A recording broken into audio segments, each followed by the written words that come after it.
Hello everyone. आज हम बात करेंगे संसाधन नियोजन, संसाधन संरक्षण एवं मृदा संसाधन। तो सबसे पहले बात करते हैं संसाधन नियोजन। संसाधनों का विवेकपूर्ण उपयोग ही संसाधन नियोजन कहलाता है। विवेकपूर्ण उपयोग, ठीक है। तो सबसे जरूरी है कि समझना कि संसाधनों का नियोजन हम कैसे करें। आप जानते हैं कि हमारे देश में, भारत जैसे देश में, प्रत्येक राज्य में अलग अलग प्रकार के संसाधन पाए जाते हैं।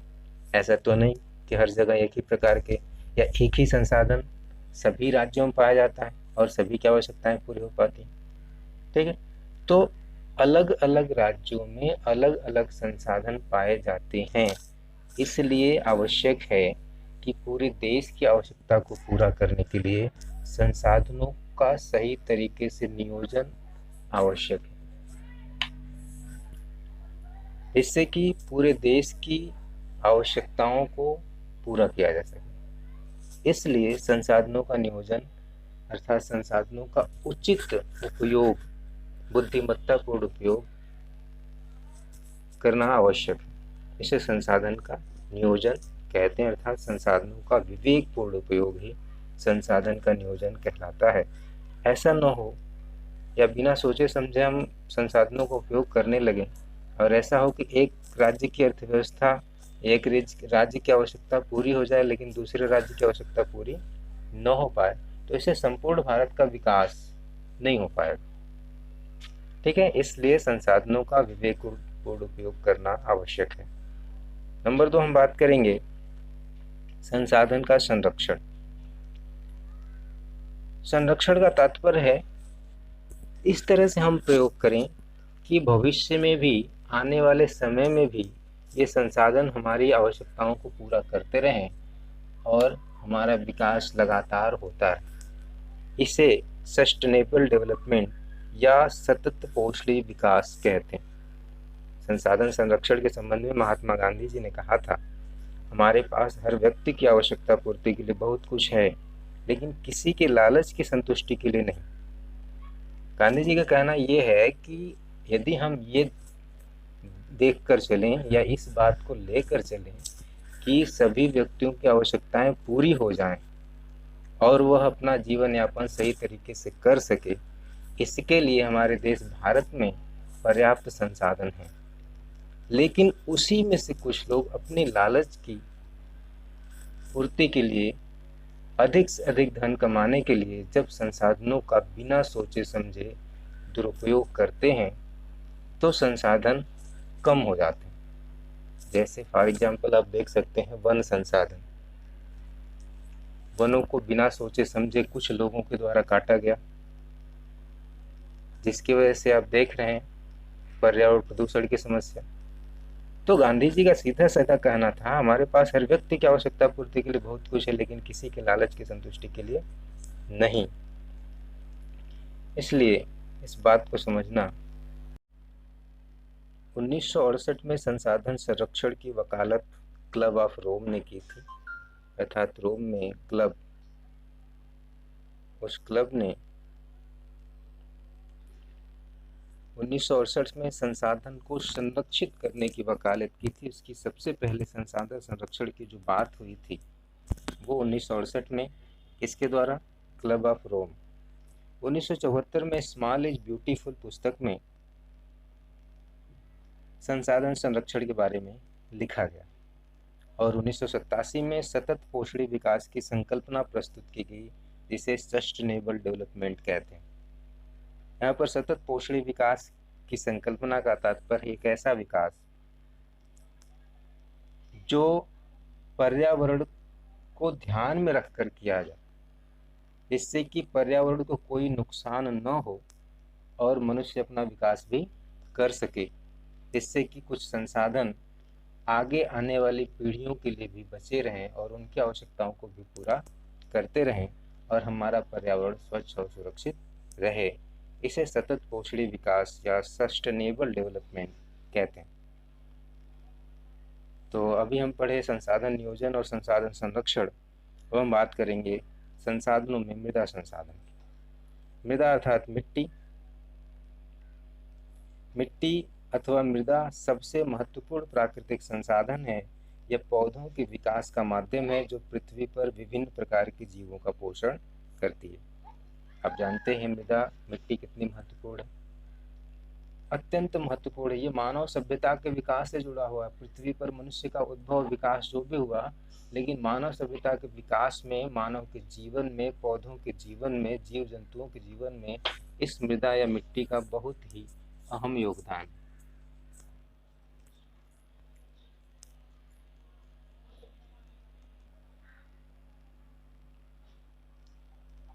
तो मृदा संसाधन अत्यंत महत्वपूर्ण संसाधन है।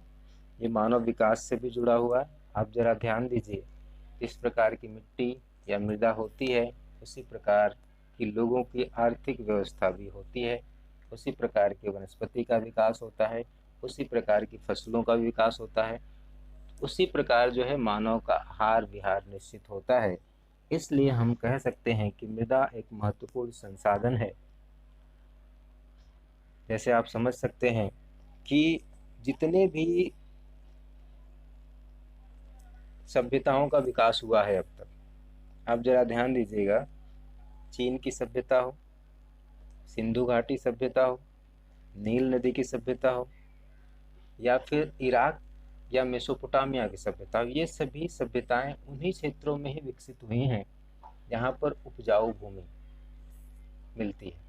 नदी की घाटियों में उपजाऊ भूमि मिलती है, इसलिए जितने भी सभ्यताओं का विकास हुआ है वो सभी नदी की घाटियों में मिलने वाले उपजाऊ मैदानों में हुआ है।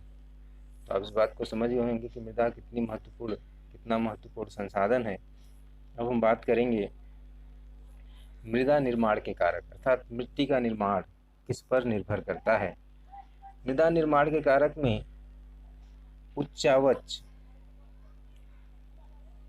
उच्चावच का मतलब होता है धरातल का ढाल। आप जानते हैं हमारे देश में या पूरे विश्व में या पूरी पृथ्वी की बात करें हम, धरातल का ढाल सभी जगह एक समान नहीं है। तो उच्चावच धरातल का ढाल जो है मिट्टी के निर्माण में महत्वपूर्ण भूमिका निभाता है। जनक सेल का मतलब मूल सेल, जिससे किसी मिट्टी का निर्माण होता है। मूल सेल, मूल चट्टान, आप जानते हैं कि चट्टान 3 प्रकार की होती है, आग्नेय चट्टान, अवसादी चट्टान और रूपांतरित या कायांतरित चट्टान। तो इन चट्टानों का भी महत्वपूर्ण योगदान होता है मिट्टी के निर्माण में। जलवायु बहुत ही महत्वपूर्ण है, जिसकी वजह से मिट्टी के निर्माण में प्रभाव पड़ता है। यहाँ की जलवायु नम और आर्द्र होती है, वहाँ की मिट्टी का निर्माण या वहाँ मिट्टी का निर्माण अधिक तीव्र गति से होता है। जहाँ की जलवायु शुष्क होती है, उन क्षेत्रों में मृदा निर्माण तेजी से नहीं होता और मिट्टी की जो उपजाऊ क्षमता होती है वो कम होती है। वनस्पति और अन्य जैविक पदार्थ, और सबसे जरूरी है समय। मिट्टी की एक परत का निर्माण होने में लाखों वर्ष लग जाते हैं। तो इस तरह से मिट्टी के निर्माण के प्रमुख कारक कौन कौन से हैं, इसमें हम कहेंगे उच्चावच, जनक सेल या मूल सेल, जलवायु, वनस्पति और अन्य जैविक पदार्थ और समय।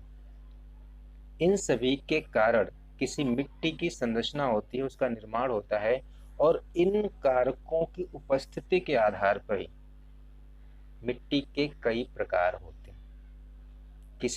किसी मिट्टी में वनस्पति और जैविक पदार्थों की अधिकता होती है, किसी में मूल चट्टान की मात्रा अधिक होती है, कहीं पर किसी आर्द्र और उष्ण और आर्द्र जलवायु पाई जाती है। इन सभी जलवायु के आधार पर ही मिट्टी का निर्माण होता है, जिससे मिट्टियाँ विभिन्न प्रकार की होती हैं, क्योंकि सभी जगह उच्चावच एक जैसा नहीं रहता, जनक सेल एक जैसी नहीं रहती, जलवायु एक जैसी नहीं रहती, वनस्पति और जैविक पदार्थ भी एक जैसे नहीं रहते, इसलिए मिट्टी का निर्माण भी एक जैसा नहीं रहता। अब हम बात कर देंगे मृदा के प्रकार। मिट्टी के प्रकार, भारत में अनेक प्रकार के उच्चावच, भू आकृतियाँ, जलवायु और वनस्पतियाँ पाई जाती हैं। इस कारण अनेक प्रकार की मृदाएं विकसित हुई हैं। नंबर 1, जलोढ़ मृदा। जलोढ़ मृदा नदियों के द्वारा इसका निर्माण होता है। भारत के उत्तर भारत की जो मिट्टी है, मृदा है, जिसे उत्तर का विशाल मैदान भी कहते हैं, इसका निर्माण गंगा, यमुना, ब्रह्मपुत्र और उनकी सहायक नदियों के द्वारा लाई गई अवसादों के द्वारा हुआ है, उसे जलोढ़ मृदा कहते हैं। और ये जलोढ़ मृदा जो है 2 प्रकार की होती है, पुराना जलोढ़ जिसे बांगर कहते हैं, नया जलोढ़ जिसे खादर कहते हैं। बांगर वह क्षेत्र होता है जहाँ पहले बाढ़ का पानी, नदियों के बाढ़ का पानी पहुँचता था, लेकिन अब नहीं पहुँचता, इसलिए वो पुराना जलोढ़ हो गया और वो थोड़ा कम उपजाऊ होता है। और नया जलोढ़ जहाँ पर वर्तमान में नदी के बाढ़ का पानी पहुँचता है और वहाँ पर नई अवसाद, नई मिट्टी आकर जमा हो जाती है, उसे नया जलोढ़ या खादर कहते हैं। जलोढ़ मिट्टी में पोटास, फास्फोरस और चूना की मात्रा अधिक होती है। दूसरी मिट्टी है काली मृदा। काली मिट्टी, इसे रेगर मिट्टी भी कहा जाता है और इसे कपास मिट्टी भी कहा जाता है, क्योंकि भारत में कपास का उत्पादन काली मिट्टी में सर्वाधिक होता है और कपास के उत्पादन के लिए सबसे उपयुक्त मिट्टी काली मिट्टी होती है। और काली मिट्टी का निर्माण ज्वालामुखी क्रिया के द्वारा जो चट्टानें बनती हैं, आग्नेय चट्टान, उन चट्टानों के टूटने, विघटित होने से होता है। और ये महाराष्ट्र और गुजरात राज्य में इसका विस्तार अधिक है। लाल और पीली मिट्टी। लाल ये क्यों है? लौह धातु के कारण। और इसका रंग पीला क्यों हो जाता है? जल योजन कारण। तो लाल और पीली मिट्टी भारत के कई राज्यों में थोड़ी थोड़ी मात्रा में पाई जाती है, कुछ सीमित क्षेत्रों में पाई जाती है। लेटराइट मिट्टी, यह शब्द ग्रीक भाषा के लेटर शब्द से लिया गया है जिसका अर्थ है ईंट, अर्थात इस मिट्टी का रंग लाल रंग होता है, ईंट के जैसे। जैसे ईंट का कलर होता है उसी तरह से इस मिट्टी का भी रंग होता है, इसलिए इसे लेटराइट मृदा कहते हैं। और नंबर 5 है मरुस्थली मृदा। हमारे देश में राजस्थान के थार के मरुस्थल में और उन पठारी क्षेत्रों में जहाँ पर रेतीला क्षेत्र पाया जाता है, जहाँ की जलवायु शुष्क होती है और उष्ण होती है, उन क्षेत्रों में मरुस्थली मृदा पाई जाती है। इसमें पौधों का विकास कम होता है, लेकिन वर्तमान समय में सिंचाई सुविधाओं का विस्तार होने के कारण मरुस्थली मृदा में भी विभिन्न प्रकार की फसलें उगाई जा रही हैं। जो उम्मीद है आपको समझ में आया होगा। और किसी प्रकार की कोई समस्या, डाउट है आपको तो आप पूछ सकते हैं। ठीक, चलिए, धन्यवाद।